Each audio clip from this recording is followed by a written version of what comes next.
Thank you. Thank you all for being here this morning as we consider vital legislation to support connectivity, address burdensome regulations, and lower costs for Americans. Across the country, Americans are confronting the issue of affordability. Today, our committee will aim to improve consumer choice, secure our grid, lower prices for the communities we all represent. For example, the Homeowner Energy Freedom Act would help address home affordability by repealing several costly programs from the misnamed Inflation Reduction Act. Under the Biden-Harris administration, the Department of Energy issued efficiency regulations for every appliance in American households. Energy efficiency is important as a general matter, but it's a major problem when regulations are drafted to meet arbitrary standards despite diminishing returns on actual cost-effective gains in efficiency.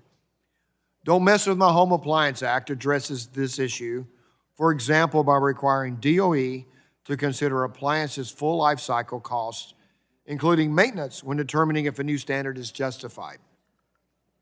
We cannot allow ill-considered standards to hurt our ability to power federal facilities like VA hospitals.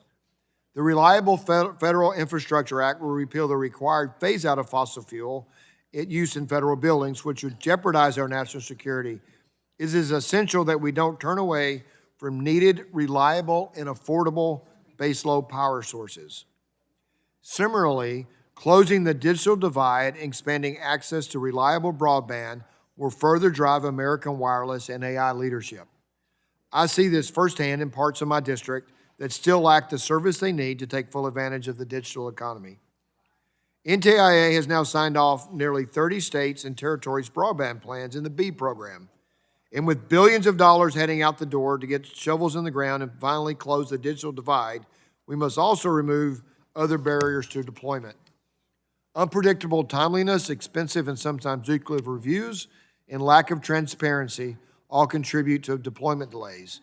The bills we are marking up today put timelines on state and local permitting reviews, limit application fees, exempt certain projects from redundant environmental and historic preservation reviews, encourage federal agencies to prioritize broadband applications, and provide transparency into the opaque federal permitting review process.